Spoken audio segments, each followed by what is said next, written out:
Welcome to the Elevator Entrepreneur Podcast. I'm your host, Sean Madden. I've been an amazing 35 years in the elevator industry, and now I'm ready to pay my knowledge forward. Let's dive right in. Hello there, and welcome to the Elevator Entrepreneur Podcast. I have a good friend here, Jeff Hanson with Genesis Elevator Services. Jeff, why don't you tell us a little bit about yourself, how you got in the elevator industry, and your journey that brought you here today? Sure. So as of October 2nd, I started my 38th year in the industry. 38. Started with Montgomery Elevator. I was in the engineering side over there. I had graduated from Iowa State and I went into engineering in the elevator world. From there, I joined multiple OEMs. I've worked for Schindler, worked for ThyssenKrupp, worked for Kone. Never worked for Otis. And I got away from the majors in 2015. And I wanted to see what else I could do on my resume. A couple of things I didn't have was working with independent elevator companies, consulting, and then owning an elevator company. So in 2015, I started on that path, started a consulting company, which I still have running right now out of Atlanta, Georgia. Then I was asked to help an independent elevator company with an M&A idea that they had. So we did that. And I like the independent side as far as helping them to grow a small business into a larger small business or a medium business or a large business. Did that, worked for a large independent. And now I own my elevator company, Genesis Elevator Services in Lewisville, Texas. We're a company that only does maintenance, repair, and mod in the state of Texas. Awesome. Thank you for that. That's a pretty diverse background. I mean, with all those different experiences, I'm sure it's lending to helping you start and run an elevator business. It really is. Let's talk a little bit about, what is a business challenge that you faced? And maybe let's talk through some things you might have done to solve it. Is there something that you faced in the past that was a really big challenge for you? Yeah, I mean, in this trade, there's always issues. Every day there's an issue that you didn't think was going to be an issue. And all of a sudden it's a big issue. And it can go from operations, from sales. It can go to your personnel, both in the office and in the field. It can go to your customers. But the urgency never goes away, meaning the customers, their elevators are down, so they want a proposal. And you get them a proposal and telling you that you got to get the elevator up and running ASAP, but they don't want to ink the paper for 3 months. And then all of a sudden it pressures back the elevator company. But the biggest issue I found, and I didn't think I'd run into it being an owner of an elevator company, is really finding the right people. They always say that it's probably the toughest thing out there to hire the right people for the right application, the right opportunity you have. Yeah. Because if you bring in the wrong person, you'll find out eventually, but there's a lot of damage that can be caused. So the issue, and when I was doing my other things in the elevator industry, people, you would work with them. You would help to develop them. You would be an ear for them to talk to. When you're owning a company, you have to still do that, which is key. But at the same time, you have to make sure that you're giving the person, your employee, what they need. But don't ever forget that they owe you something in return. It's not a one-way street. You just get money, you just get benefits. You make their life wonderful. You don't make your life miserable at the same time because you feel desperate or locked in. So you have to really focus on the interviewing process. And before I got into the ownership or the ISPs, all of that hiring was done through HR. I was not involved with it, but they dealt with it. So I've gained a lot more respect for HR people just because now I'm dealing with it and I'd rather have an HR. Yeah. So that's probably the biggest.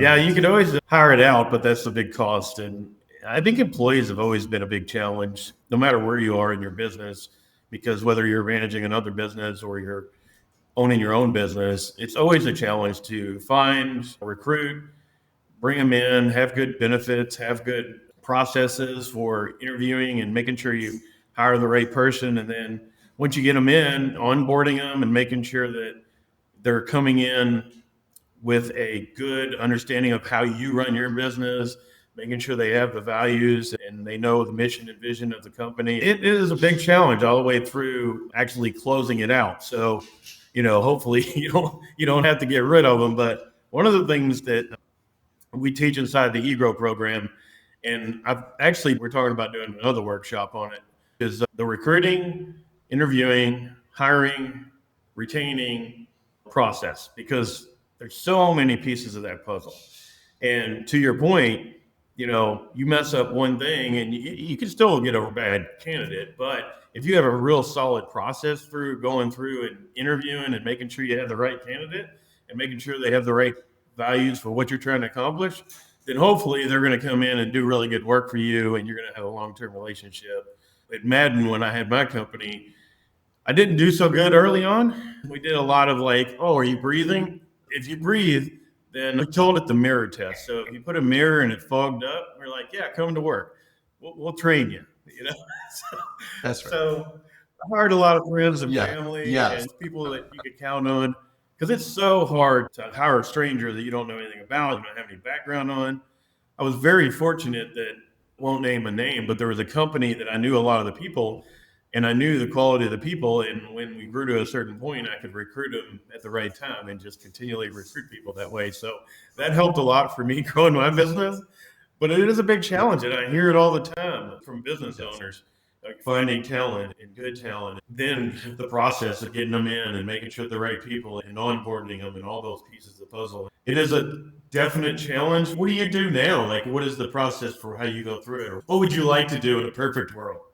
So what's nice is, and I think it's just because I've been around since dirt was invented, people reach out to me as opposed to me hiring a recruiter going out there. It's strange because every time I'm in a situation where work is just booming and I have to bring somebody in or I have to hire 1099 contractors, whatever it may be, they reach out to me for some reason. And I don't know if I'm lucky or what, but people call me and they ask me, so I interview them. What I found is that you really have to screen the individuals. And so what I do is I physically have a meeting with the individuals, not just over the phone. I do it in person. We talk it through. When we talk it through, at that point I find out, okay, is this guy telling me the straight scoop or not based on what his resume says? And one of my tests that I used to do has been with bringing on a set of schematics.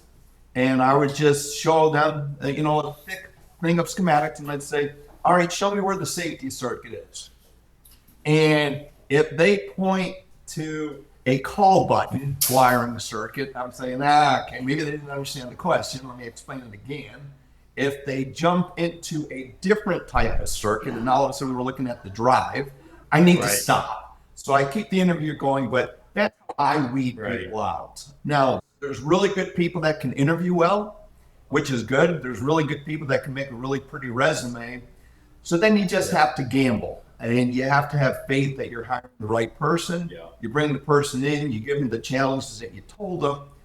But I always set the expectations up front. So they know what I'm going to expect from them by coming on board with my company. At the same time, I want them to tell me what they expect from the company. Once we have this mutual understanding, things work out very well. Now, there's times when I've had bad hires in the past and they're not with my company anymore. It happens. But the biggest thing I can tell anybody is that both sides need to just put it on the table. You don't put it on the table from the interviewer side saying, look, I'm desperate. I haven't been working for 3 months. I'll do whatever you want me to do. You want to help them out, but that may not be the right person. Right. And from the employer's side, I don't like saying that all you're going to be doing is a maintenance, because I may have them do some one-man repair.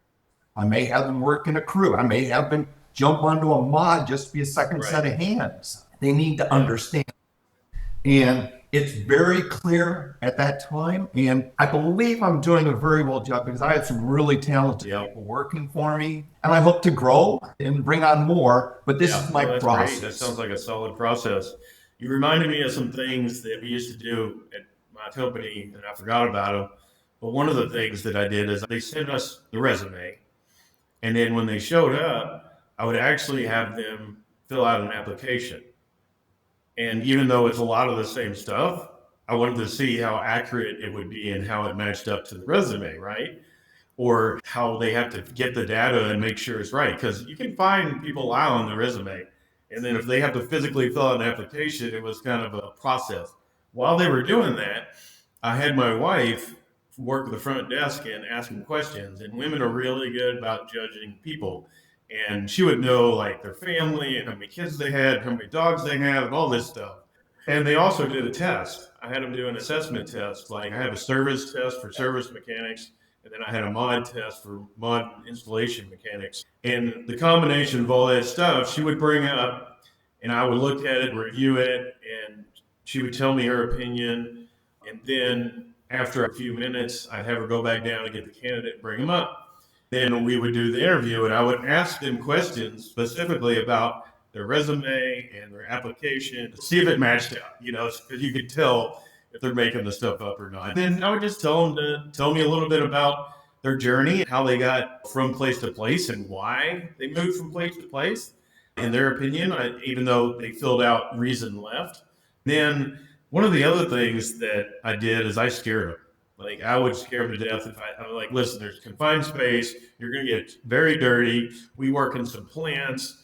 Are you scared of heights? Like I wanted them to know if any of those things scared them, I didn't want to deal with that possibility of somebody getting hurt. So I kind of tried to scare them about that stuff. If confined space, heights, or getting dirty was a problem. And most of the time they were like, yeah, not really a problem. But sometimes I went through an interview process and then they disappear because I think one of those things didn't sit well with them and they decided it wasn't the right thing for them. And I always tried to interview them and tell them we're going through several interviews and we'll get back with them within whatever it is, a couple of days. But I also wanted to give time for them to digest the interview and for us to digest the interview. And then often we would come back and have another interview. How does it feel? And, any concerns?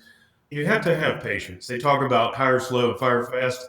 It's really true. You have to have patience because the last person or one of the last hires I made was my operations manager.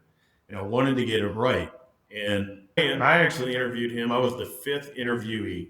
So I had all the departments go through, do their own assessment and interview, and everybody liked him and really was excited about what he could bring to the table for us. So I did a final meet and greet because I was out of the day to day. So I had my leadership team running the day to day of the business. And the interesting thing was, he's like, man, I sure hope I get this job. This is my fifth interview. And the real funny part is this homeless guy came up while we were talking and interrupted us and started asking him for money.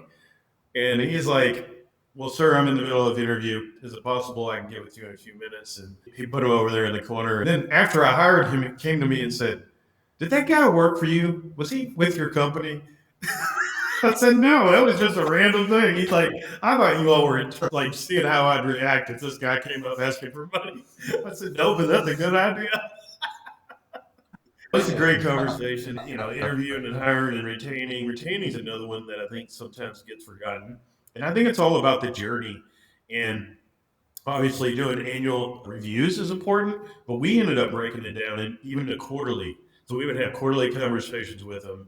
What's going well? What do you not like? How are you moving forward with your training? Because we had a specific training program. And of course, if they were in the CET program, we would talk about that every quarter and see their progress. And I think when people know that you care and they're growing with the company, you have a better chance of retaining if somebody just comes in and tries to throw a few more dollars at them. So those are some things that worked really well for us. But it was a great conversation and very good point. Finding the right employees is the most important thing in your business, I think. Right person, right seat, and then helping them grow in that position and giving them the tools to be successful. And sometimes it's just not a good fit. Like if you value something, that person may not value that, and that's okay. And one of the things I told somebody recently, it's okay for people to decide to leave because something doesn't align with who they are as a person, and you really want that to happen early on. You don't want to have them for 2, 3, 4, 5 years and then they're leaving because of something, but typically people don't change like that. We were very fortunate. We didn't have a lot of turnover, but it's a journey and it's a challenge, and it's very important to have good practices, policies, and HR people if you can get them. if you can get them, which is one of the tough things for the smaller companies, finding the extra buckets for the overhead where you can put more into. And at times you just have to put on another hat. As the owner, as the manager of a small company, you just have to put on another hat. And even though it's out of my bag of tricks, my things that I do normal, I can talk with anybody. I'll spend a couple hours talking to somebody. And I never try to make it sound like we're at the police station and we're in the interrogation room. We just talk about things, and I get to know the person. They get to know me. They get to know the company. I get to know what they're looking for. But the reason why I go as long as I do is because every once in a while you get a little bit more information because people start getting more comfortable. If a person's all rigid and you're only giving them, 7, 15, 30 minutes for an interview, they're going to stick to their script. This is what I do. This is what I know. You extend it out a little bit longer, and now all of a sudden they slouch in their chairs, they're sitting back. Exactly. And I think that's real important when you're looking for the right person. Now, you may find out when they start getting too relaxed, they start saying things, well, I told you where the safety screen was on page 18 of the 37 minutes. But honestly, I don't really know what it is. My focus has been in this area. And as an employer, you can take that one of two ways. Well, wait a minute, this guy lies to get where he wants to go. Or once he gets to know you, he'll be honest and straightforward with it because he knows by saying that, he's risking me not hiring that person. But again, finding the right person is really, really important. I appreciate that. That's really, really good point. So, Jeff, bring us home with one thing that you can give our listeners that could really help them. What's a golden nugget you have up your sleeve there?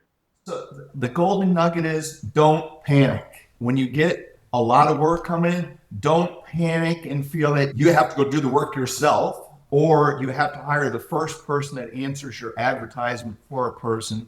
If you panic, you're going to bring in maybe the right person, but most times the wrong person. So panic to me is a really bad word. There's times when I feel like panicking because I got to get the person I got the job done and the best way to do it. But then I have to just take a deep breath, sit back and say, you know what? We'll figure something out. If I really need a body, I can find a body. Now it may just be a short-term body. If you panic, odds are they're not going to meet your expectations, at least not initially. So that's my golden nugget. Do not panic. Panic is a bad thing to do. It's a great golden nugget. Don't panic. I really do like that one. So it is easy for an entrepreneur. You're busy, you're growing, you get all kinds of work, and you're like, how am I going to get this done? You're freaking out. Good point, Jeff. Take a deep breath, and it will work out. You will figure it out because that's what we do. So appreciate your time, Jeff. This was a really fun podcast, and thank you for joining and being part of this. Thank you for the invite, Sean. It means a lot. I appreciate it. Thank you for listening to the Elevator Entrepreneur Podcast. Until next time, stay safe out there, and I will continue to empower my fellow elevator entrepreneurs.